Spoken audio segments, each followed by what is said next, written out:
Welcome back, and we told you about the exclusive. The time is nigh. Let's have a chat with the General Secretary of the National Democratic Congress, Mr. Johnson Asiedu-Dartey, popularly known as General Mosquito. General, welcome. Good morning. How are you doing? Thank you very much. I like the firm handshake. It's reassuring. How is the NDC doing these days? Well, we are doing fine. Our programs are on course. Indeed, we were supposed to address the press 2 days ago, right, to indicate the way forward. But it happens that this whole U.S.-Ghana agreement became so important for us to discuss, so we shelved that press engagement, and I've taken to defending the interests of the nation first before we go back to our party interests. So until you're done, the press conference is not coming up. When do you hope to have this press conference? Well, I'm sure we'll inform the press before we break for the Easter. But, you know, between today and tomorrow, we have very important activities to undertake. Right from here, all the minority parties are going to address the press about tomorrow's event. And then tomorrow there will be a manifestation in town indicating our abhorrence to this whole agreement between the government of Ghana and the United States concerning the military deployment in Ghana. I know that you know, this has become a very significant issue. We'll talk about it. But your party was pushing for reorganization and re-registration. How far we gone with that? I've seen the school also ongoing. We've done the re-registration. We are done with it. Okay. So the re-registration is the basis for the reorganization. Okay. And so we are going to inform our members about the timelines and the various regulations that will govern the process of our elections from branch, constituency, regional, and national, and also about the wings, women's wing, youth wing, the Zongo caucus, and so on. So that will be the subject of our next press engagement. In the issue of reorganization, the heat of it, there was the unity walks. The very popular unity walks. Has it achieved its purpose, first of all? Well, the unity walks were initiatives from the regions. Right. So it's not like the NDC at the national level has indicated a program for unity walks and so on. So they are still ongoing. I'm sure many of the regions have held them. And the others, I'm told, will be holding them.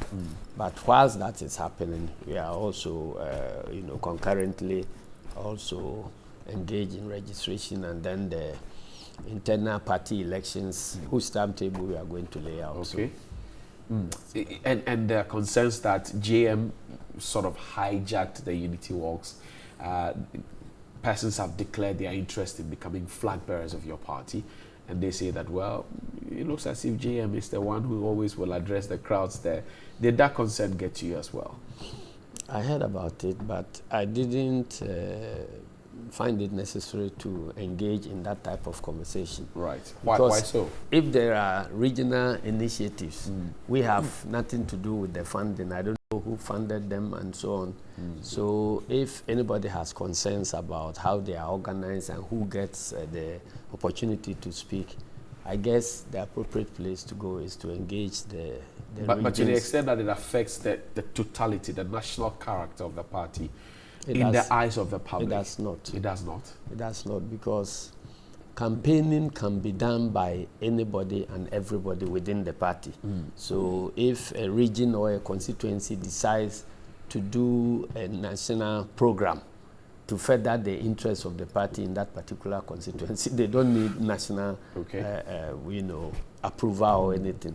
So if anybody has an intention of maybe contesting for any position, they may also wish to engage the regions to finance and organize any such activity, so long as nothing said there would seem to be dividing the party, but it is, you know, to support the cause of the party. They are welcome to do so. Right. There were 5 candidates who had expressed interest ahead, and knowing that your party's constitution says if you are in opposition 2 years away from the election, you should organize and pick a flag bearer. Names like Dr. Ekospio Gabra, Professor Alabi, John Mahama himself, Mr. Alban Bagbin. I've forgotten the fifth one, though, but they are all in the fall. Oh, you didn't hear the rumor about me going to? I heard the rumor, but these all remain rumors. You understand? Because there is no nomination papers to pick. Okay. The vacancy has not been declared, and so they continue to be rumors. But do you have presidential ambitions? Me? Yes. At what time?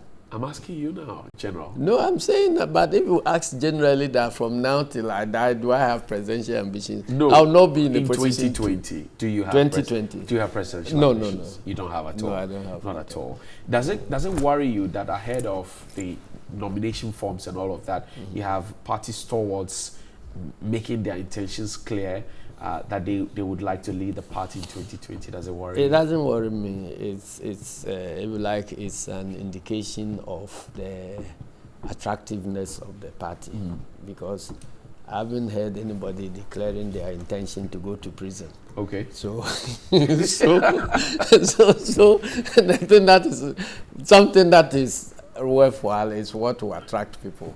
So I think it's good. And we are not such a small party that when you are looking for leadership, people will just be looking at the person who established the party, that he should go, like some parties that have no. Some parties like which one? Oh, there are several parties out there. Kaunde's party in Zambia. I know about Obote's party in Uganda, and so on. So if we have a party whose leadership is like restricted to a family or the founder or anything, then it means that that party cannot win elections. But if you have a party where many key members are aspiring to lead the party, that tells you that you are engaged in a democratic exercise. Judging by the 2016 election results, analysts have said that the party was unattractive in that particular election. 2 years away from that, does the party look attractive now in your eyes from where you sit as General Secretary? But you seem to be no, I'm asking. You seem to be probating and approbating. On the one hand, you are saying it's attracting so many people into leadership. I'm asking and then based on the other side, on the event. I'm saying that judging by the 2016 election, political analysts have said that the party, based on that result, was unattractive in the eyes of the Ghanaian people. Now I'm asking you as General Secretary. You are saying what we are unattractive to the electorate. Exactly. 2 years down the line, per the research that you have done and all of that, has that stance changed in the eyes of the people? Do you know? I disagree with those who said the party was not attractive to the electorates. Right. Because there are several things between people's support for a party and election results declared. In between, there are several things. If you have your support base and they don't move to the polling stations on the right day to cast the right vote, that support will remain a support. It cannot be converted into a presidency. If, on the other hand, if the support base even move to cast their vote, those who are supposed to shepherd the vote, so that from the voting point to the results that are declared on the pink sheets, there can be several things. And even after the pink sheets, from the pink sheets to the national results declaration, there are several things. So I would disagree with anybody who does his political analysis and thinks that NDC was not attractive. To several, in many, many ways, I didn't see the results of 2016 as reflecting the support base of the party. But we are in a democracy and we are supposed to accept institutional decisions when they are taken. And that's why. So you don't think that the results as was declared in 2016? It didn't reflect. Was the actual thing? It didn't reflect the support base of the party, right, as expressed, in several other ways. But if an institution, because democracy means respect for institutions, believe in institutional ways of running the show. So when institutions speak, your party founder, Jerry Rawlings, says the party is in the hands of people without integrity. You are the key administrator of your party. Do you agree with this assertion? I don't agree with it at all. Why not? Because he is also in charge, and I don't think that he will call himself a man without integrity. Because he remains the permanent founding father of the party, right, and we are all members. So I maybe he's quoted out of context or something. Otherwise, I don't believe that he will be calling the group, including himself, as men of who lack integrity. Let's talk about Nanado's government. 110 ministers starting off. Who's your best? Who's your worst minister? Well, the 110. 110. Well, I haven't done that analysis, but my engagement, even in the last 4 or 5 days, with some of the ministers who have had something to do with this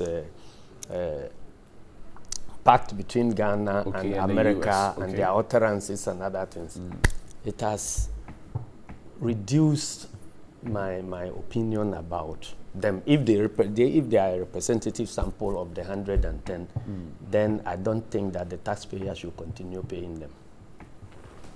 So you're explaining that the Minister for Defense and the Minister for Information. Yeah. They have disappointed me so much. Should they because they continue making statements that cast the government in a certain bad limelight. I don't think the MPP government deserves that type of humiliation. In fact, the latest statement I heard from Mustafa Hamid was that they were going to take the military agreement signed in 1998 and they are going to take them to Parliament. It will be late today. So why should the taxpayer be burdened with salaries of such people?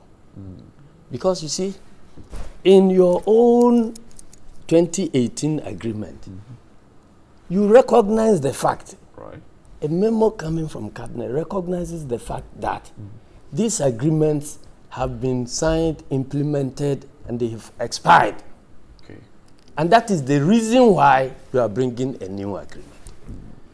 So what are they talking about? They are going to ask Parliament to waste all their time and the nation's resources to come and sit in Parliament to ratify agreements that have been signed, executed, and died. They are going to ratify them for what purpose? I don't understand them, and I don't think that Should they be relieved of their posts? I very much think so. The Minister for Defense? I very much think so. And the Minister for Defense too, presenting something, such a crucial agreement, on behalf of the nation. I'm not sure he recognizes the burden he is carrying. That's why he is approaching this work in that lackadaisical manner. I'm not sure he recognizes the burden he is carrying as a minister. So, well, I have stated my view already that he should have not only been relieved of the post, but maybe they should investigate the possibility of bringing him before the law for treason. Wow. Yes, because subverting the sovereignty of a nation is a very grievous offense. What has changed? What's different from that old agreement that you had and this new one? What has changed? What's different? They themselves have stated it in their memos.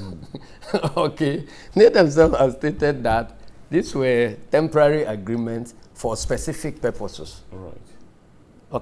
So they are now bringing in something that is permanent, that is wider in scope. It's a continuation of what you started. No, but I'm saying that what they are referring to, they themselves have stated that these are specific purpose things that were put in to achieve a certain purpose. The 1991 one, I remember, I was in government at that time. Absolutely. I remember it had to do with some crisis management in the southern part of Africa. Exactly. Okay, and so it was an African Union initiative based upon which these things were signed.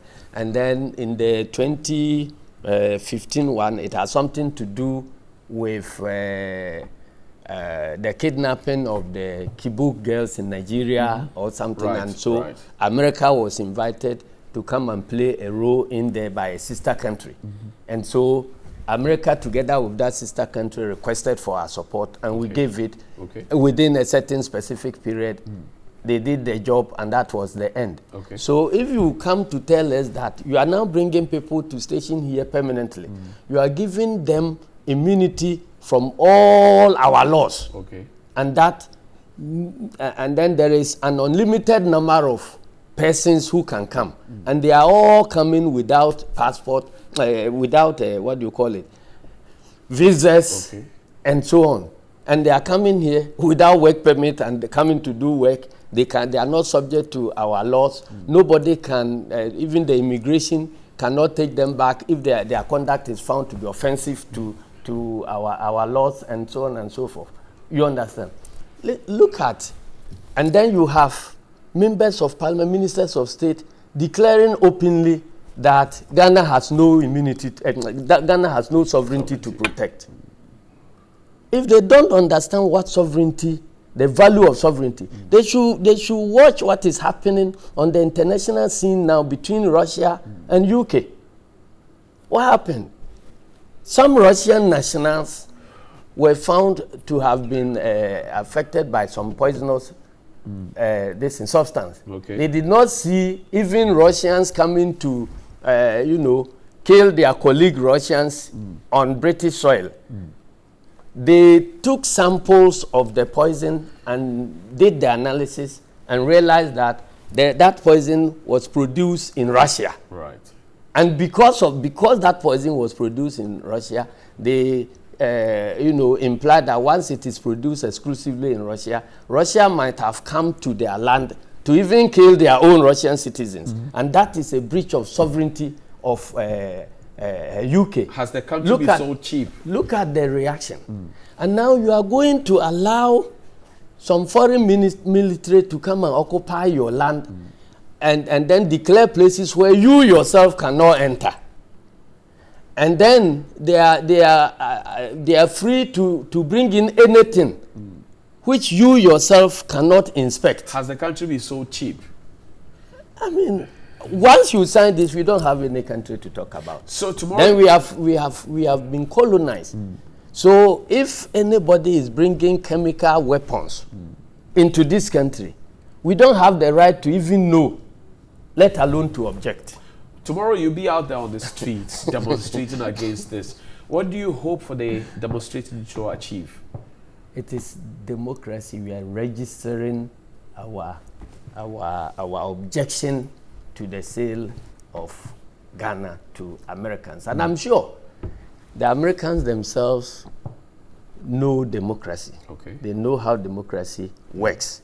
And they know that even this shambolic thing that happened in Parliament in the name of ratification is actually not ratification. And so it is the responsibility of the Americans to find out that their contracting party, that is Ghana, is working within its own rules before that contract or that agreement can be held to be valid. And so I'm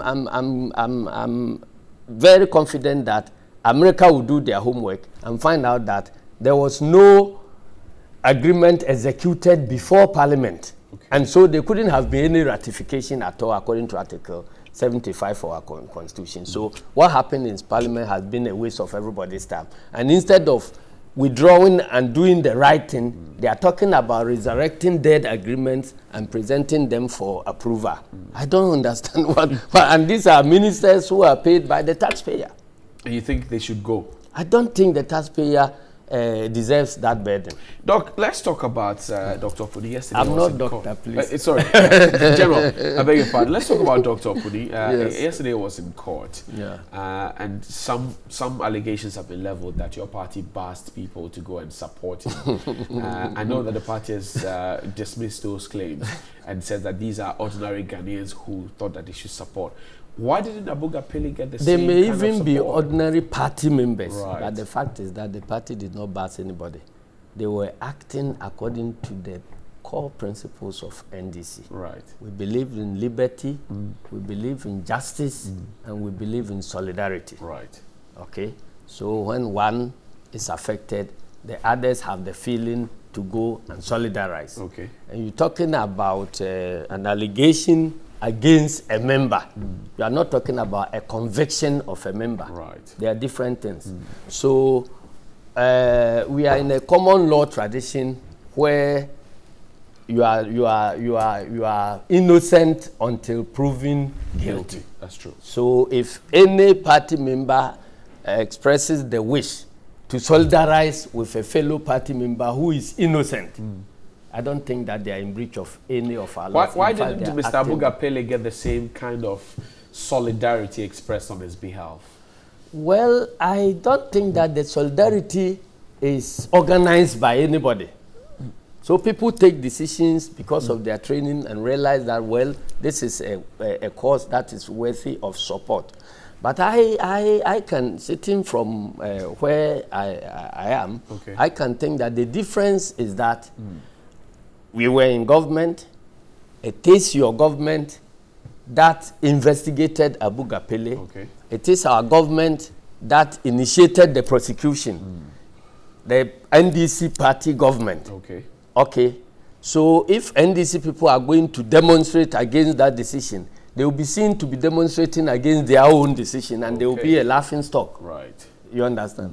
So that is the difference. But in this case, there is a whole world between fighting crime, fighting corruption, and political victimization, and so on. Okay.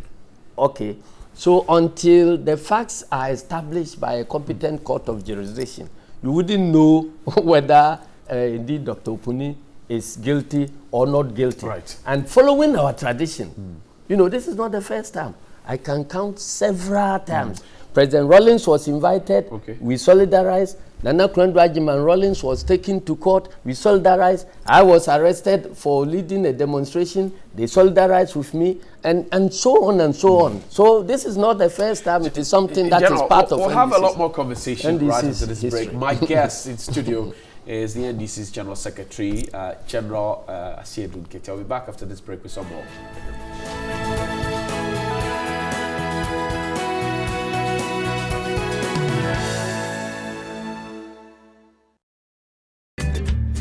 We salute those that chase their tomorrows, that live life in the now. To them, the future is everything. They form bonds forever. To them, the sky is not the limit, but another playground. They know their legacy is forever, and they are ready for it. Vodafone Red gives you the freedom to choose more of what you need, whether data, local calls, international calls, or SMS, and the care you deserve. The future is exciting. Ready? 25 competitive categories. More than 60 nominees. 3 decision-making blocks, all voting to determine who wins what in the 19th Vodafone Ghana Music Awards. The board, the academy, and you. Yes, you.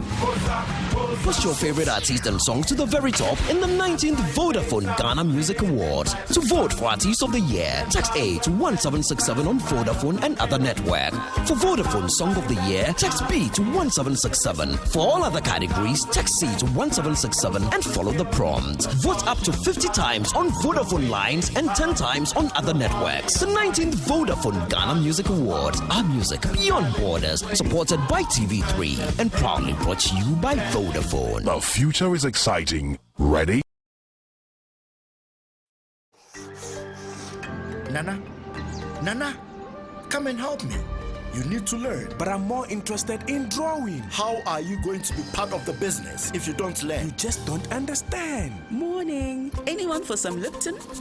The rich taste of Lipton awakens body and mind. Let me have a look at your drawings. Son, these designs are amazing. Lipton Yellow Label Tea, awaken to what really matters.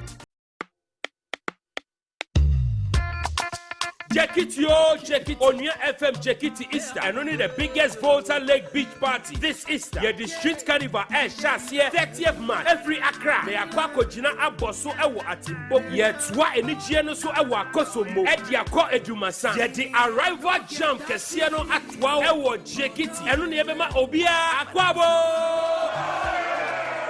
Afemi in the 30th March, yet the health walk, Everton Yapo, yet the football gala age them, Ewo Jekiti, and Yedumasa. Why never for crew on your 95.1 FMC, the micro TJ, Winter, Papi, Esia Kaima and Dia, Timbia and Tuminta Kie, was here a first Prenedia, Kono or Dready, and him for any Cromanina, Mobe May, Rob, Benku and Incrumanquine, Fufu and Inkakra, and Wato, Imre Bunu, and Nasa Fufu and Katinquine, Ubedidia, May Rob, and your own FM Jekiti Easter when Najwara second and final day no dear. Ebeye to say Kiddy and so the Enyompa Beroke or Lakeside Beach Jam. Na yasan chow special boat cruise on the Volta Lake. Eye on your FM Jekiti Easter. Jubedie Omama so yasi Adibrem Aye na nate chibite and the Rush Energy Drink. On your FM Jekiti Easter. Aye Easter mulelele. Ebeye de ke.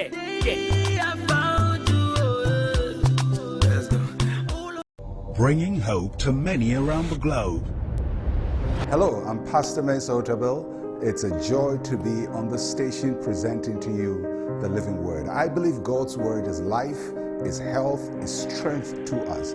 And anytime we encounter God's word, we have an opportunity to examine our lives and to see our lives in the way God sees it and to be able to construct the future in a more purposeful way. And I trust that as I encounter you with God's word at this station every Sunday at 6:30 in the evening, we will have a deep reflection of our lives and be able to take hold of the future that God has for us. God bless you and see you every Sunday at 6:30 in the evening.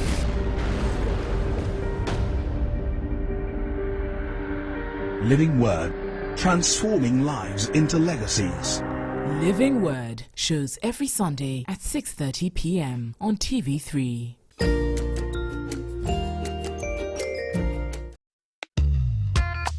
Nana Nkoswa Hene of Jekiti, Ben America say, your family bonzi kaiko. Me invite Jekiti Ma, Mo Ghana Fanena, Abba, Jekiti, Afi Easter, Moba, Monfa Monam for phone in Amra, Momwa, Mohumfasi Camera, Jekitia, Eye Ghana, a peninsula, Bacope, Momra, Namomehe, Se Unim Peninsula, Bra, Afi Easter, Na, Bra, Beshe, Peninsula, na Watia, as a way a geography school, Watinas, who be Brana Behe. Dekitimai, Edmasamai, Ajinamai, Yankunquayanim, Yandanedi, and Shre, say you will be, and so I walk whatever. Say you love me, baby, say you love me.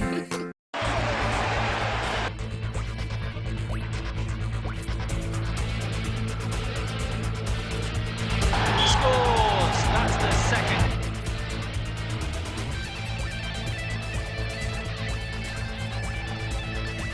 Clock's ticking down now to kick off.